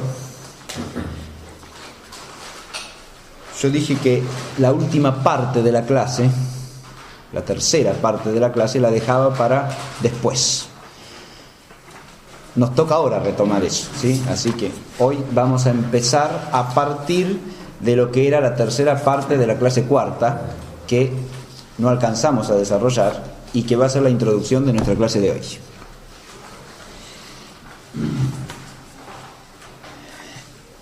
En esa clase habíamos considerado el tema de la fe subjetiva. Nos habíamos concentrado en la fe subjetiva. Y la última parte se ocupaba de algunas propiedades fundamentales de la fe subjetiva.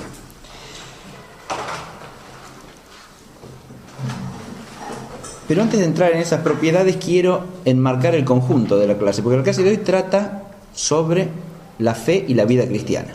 Precisamente el considerar las propiedades fundamentales de la fe subjetiva nos va a permitir entrar en esa temática de cómo se vincula la fe con el conjunto de la vida cristiana y con los elementos fundamentales que son constitutivos de esa vida. Lo primero que no tenemos que perder de vista es todo lo dicho hasta aquí, y en particular la clase anterior, es decir, la relación entre la fe y la liturgia como fuente y cumbre de la vida entera de la Iglesia. Porque partiendo de ahí es que vamos a entender la clase que nos toca hoy, ¿no? La fe y la vida cristiana hay que enmarcarlas, y más que enmarcarlas, relacionarlas como con su raíz, con la relación entre la fe y la liturgia, porque la liturgia es precisamente fuente y culmen de la vida entera de la Iglesia. Eso es lo primero que hay que tener en cuenta como marco para toda la clase. Y lo segundo es un texto de San Pablo respecto del cual la clase va a ser toda ella como un comentario. Me refiero a Gálatas 5:6.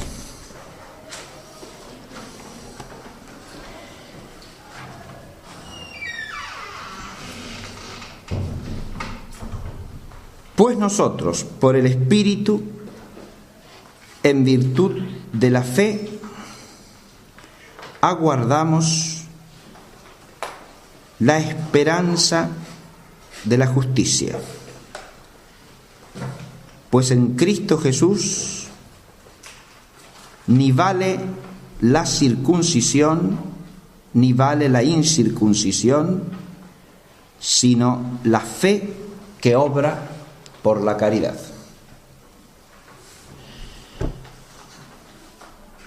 Este texto relaciona claramente lo que solemos llamar las tres virtudes teologales, ¿verdad? La esperanza, que aparece al comienzo, pues en Cristo, dice, pues nosotros por el Espíritu, en virtud de la fe, aguardamos la esperanza de la justicia. En virtud de la fe aguardamos la esperanza de la justicia.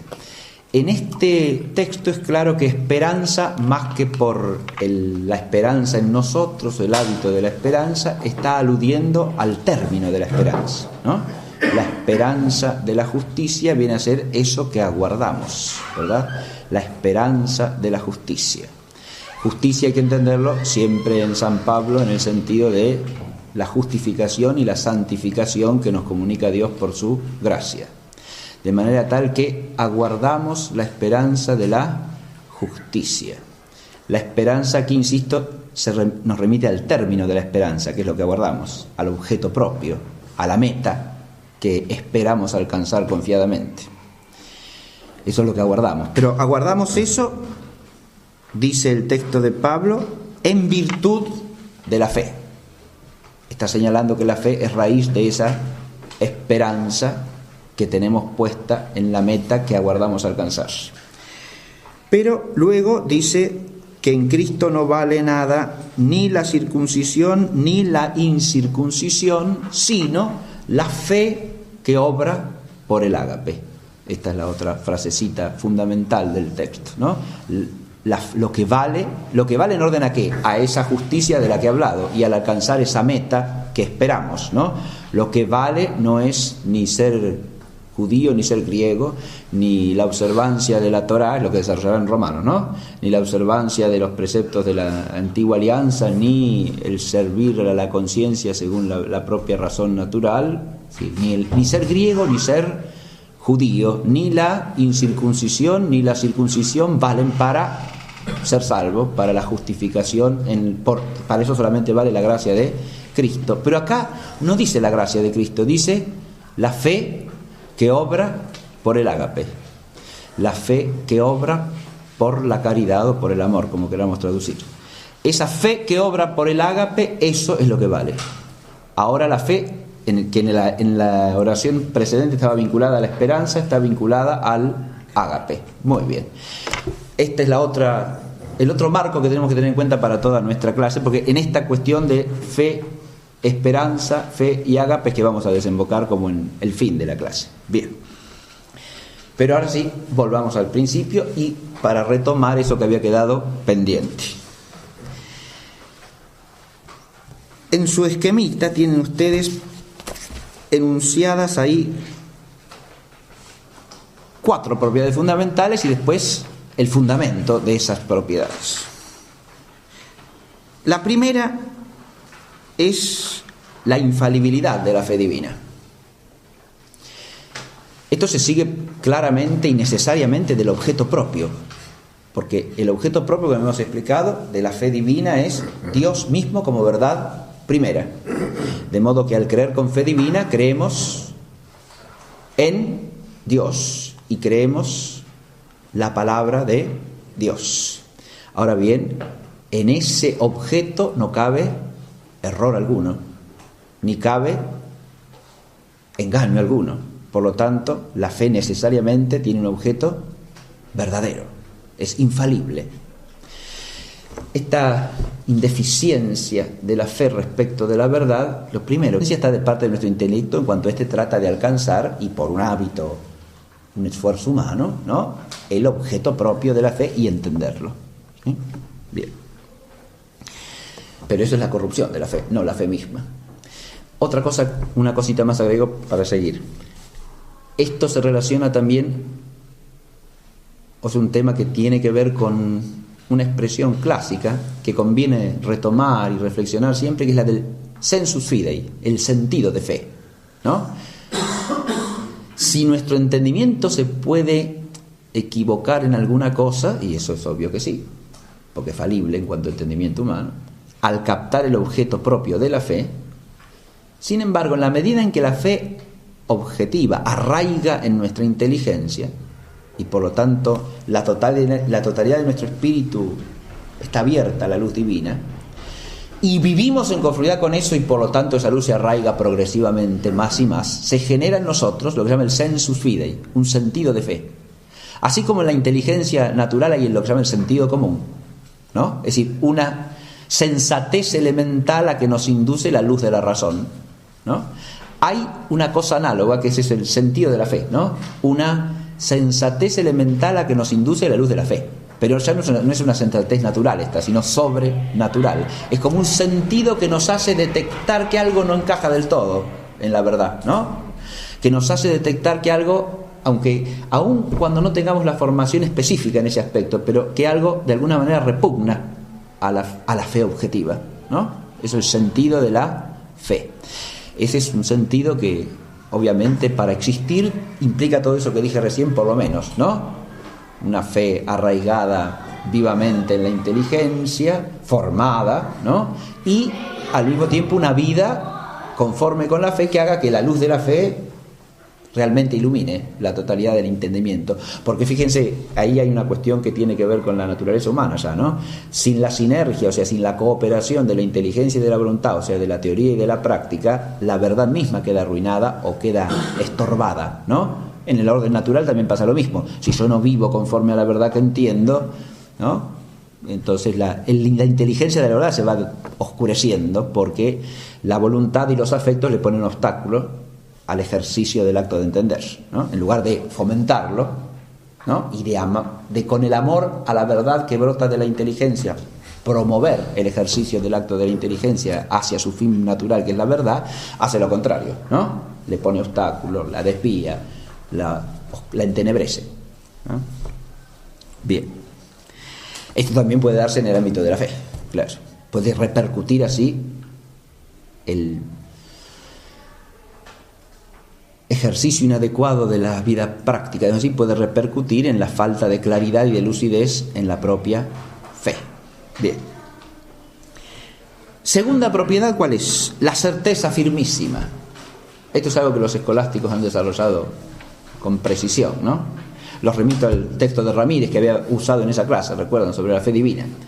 La fe tiene la certeza máxima en el Via Dolce.